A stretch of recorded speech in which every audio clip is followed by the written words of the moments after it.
merasa ada sesosok yang berdiri tepat di belakangnya.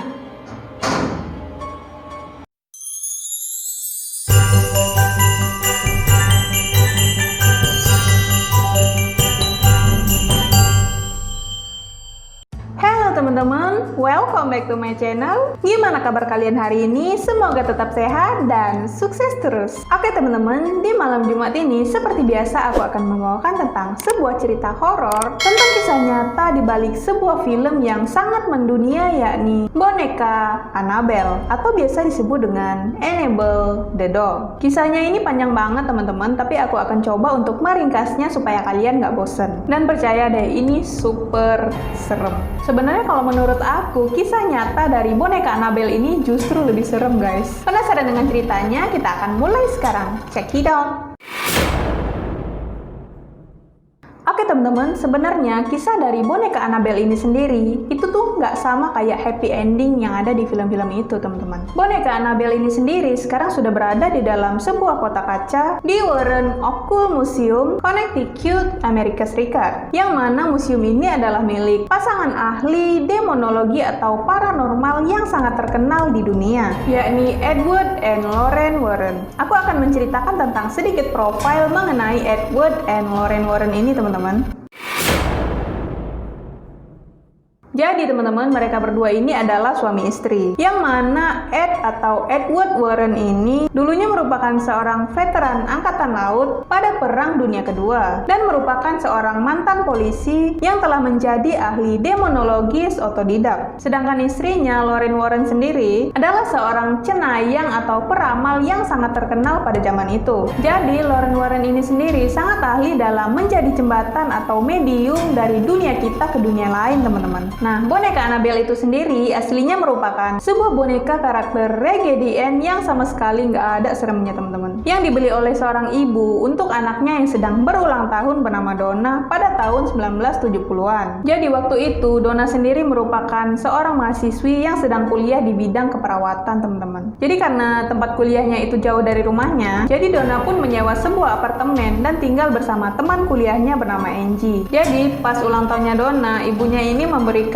boneka karakter tragedian ini sebagai hadiah teman-teman. Yang namanya hadiah, apalagi dari seorang ibu, pastilah bakalan seneng dan jadikan barang itu sebagai barang kesayangan kan. Jadi Donna ini pun membawa boneka itu ke apartemennya teman-teman. Setelah beberapa bulan berlalu, awalnya tuh nggak ada apa-apa teman-teman. Tapi lama-kelamaan Donna dan Angie merasakan hal yang aneh sama boneka itu. Anehnya kenapa? Karena boneka ini diyakini suka gerak sendiri teman-teman. Awalnya tuh gerakannya tuh nggak terlalu nampak lah, kayak berubah posisi, geser ke kanan, geser ke kiri, kayak gitulah pokoknya. Tapi lama-kelamaan suasana di dalam apartemen itu jadi suasana yang serem banget teman-teman. Dan untuk pertama kalinya teman Donna ini tadi, Angie, menemukan boneka ini sudah duduk di depan sofa dengan menyilang kakinya teman-teman. Kalian tahu kan arti menyilang kaki itu apa? Bos teman-teman. Dan gak cuma itu, bahkan ditemukan di hari-hari berikutnya boneka ini sudah berdiri di depan meja makan dan bersandar di depan kursinya teman-teman. Nah, sekitar 1 bulan lebih mereka tahu ada yang gak beres sama boneka ini. Mereka berdua ini, Donna dan Angie, menemukan secari kertas berjenis kertas perkamen yang ditulis dengan menggunakan pensil, yakni tolong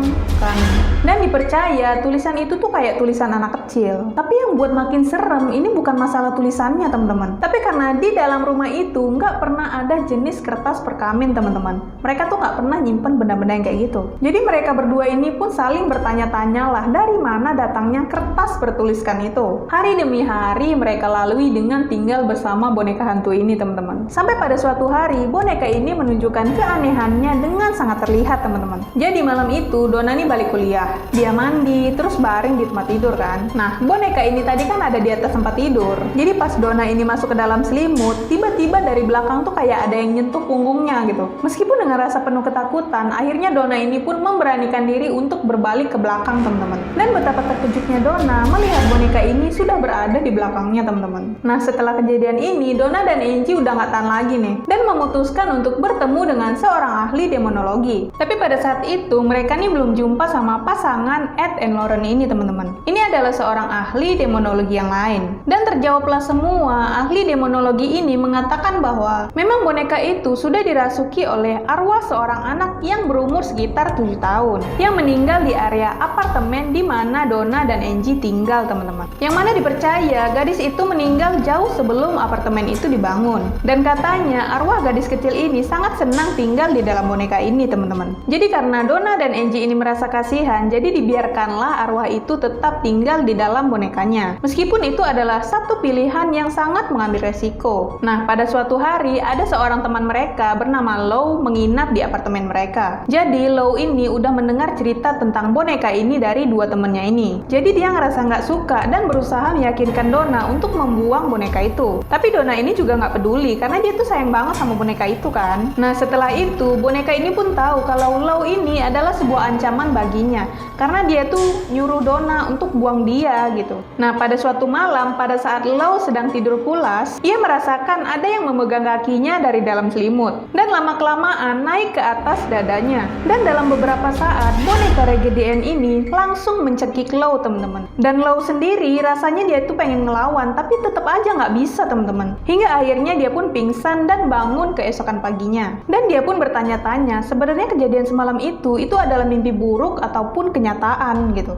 Beberapa hari setelah kejadian itu, suatu hari Lou ini datang lagi nih ke apartemennya Donna dan Angie. Dan pada saat itu di apartemen itu nggak ada siapa-siapa, teman-teman. Donna sama Angie lagi kuliah. Tapi suasana di apartemen ini semakin lama semakin menunjukkan suasana yang sangat menyeramkan, teman-teman. Meskipun pada siang hari. Nah, tiba-tiba Lou mendengar suara berisik dari arah kamar Donna. Kayak ada benda yang jatuh dan geseran kursi. Karena Lou ini takut ada pencuri yang masuk atau apa, jadi karena dia seorang laki-laki, dia ini memberanikan diri untuk membuka pintu kamar Donna. Dan setelah dibuka pintunya, ternyata nggak ada siapa-siapa, teman-teman. Yang ada hanyalah boneka Raggedy Ann yang menatap Lou dengan senyum yang sangat menyeramkan.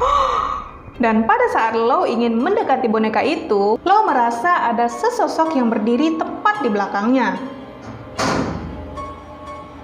Oke, teman-teman, lanjut. Karena dia udah ngerasa kayak gitu, Lou ini pun langsung refleks berbalik ke belakang. Dan sesosok itu langsung mencakar dada Lou sampai berdarah, teman-teman. Jadi bentuk cakarannya itu kayak 3 vertikal dan 4 horizontal gitu, teman-teman. Jadi seret-seret gitu. Dan rasanya seperti terbakar. Lou pun segera menceritakan kejadian ini kepada Donna dan Angie. Karena setelah melihat bekas cakaran itu, Donna merasa semakin yakin bahwa yang ada di dalam boneka itu bukan cuma sekedar arwah, melainkan demon, iblis, atau sesuatu yang sangat jahat. Dan setelah itu mereka pun kembali mencari pertolongan kepada seorang pastor bernama Pastor Hagan. Dan Pastor Hagan sendiri merasa bahwa kejadian ini merupakan masalah spiritual yang perlu diatasi oleh otoritas yang lebih tinggi di gereja. Jadi teman-teman, meskipun Pastor Hagan ini merupakan seorang imam di gereja, tapi untuk melakukan hal-hal spiritual kayak gini itu nggak semua orang bisa. Dan juga nggak semua orang punya kemampuan karena hal ini merupakan resiko yang sangat tinggi. Jadi Pastor Hagan menghubungi Pastor Cook dan juga pasangan Ed and Lauren ini, teman-teman. Dan untungnya pasangan Ed and Lauren ini bersedia untuk membantu Donna untuk menangani permasalahan boneka ini, teman-teman. Nah, setelah Donna, Angie, dan juga Lou menceritakan semuanya, pasangan Ed and Lauren ini menyimpulkan bahwa boneka Raggedy Ann ini sebenarnya tidak dirasuki oleh arwah, akan tetapi dimanipulasi oleh sesosok yang tidak manusiawi. Dan mereka juga mengatakan roh sejatinya tidak bisa menguasai atau merasuki benda mati, tetapi mereka merasuki pikiran manusia dan menciptakan sebuah ilusi bahwa boneka itu hidup. Dan sesosok ini hanya minta pengakuan atas kehadiran mereka di sekitar kita. Kemudian pasangan Ed and Lauren ini segera bertindak untuk mengamankan boneka itu